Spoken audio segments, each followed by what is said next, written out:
各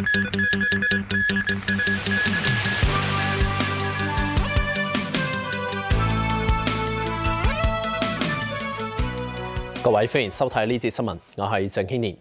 1號戒備信號生效，至少維持至今日正午12點。強烈熱帶風暴摩羯現時集結喺香港東南大約590公里，預料向西或西北偏西移動，時速大約10公里，橫過南海北部，並且逐漸增強。天文台話會喺今日稍後考慮發出3號強風信號。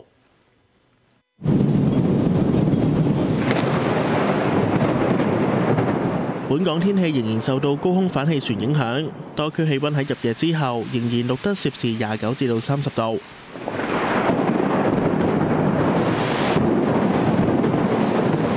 高溫亦都觸發雷雨區由新界東北移向九龍，塔門喺夜晚10點錄得大約每小時80公里嘅強陣風。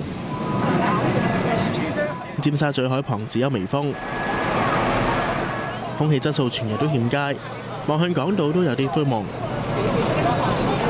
天文台預測，摩羯星期4至到星期5會最接近本港，以颱風至到強颱風嘅級別喺西南大約400公里內掠過，移向雷州半島至到海南島。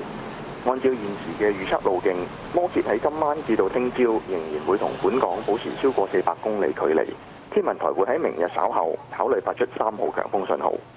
我哋都會視乎隨後摩羯嘅增強速度同埋佢烈風區同珠江口嘅距離，去評估是否需要改發更高嘅熱帶氣旋警告信號。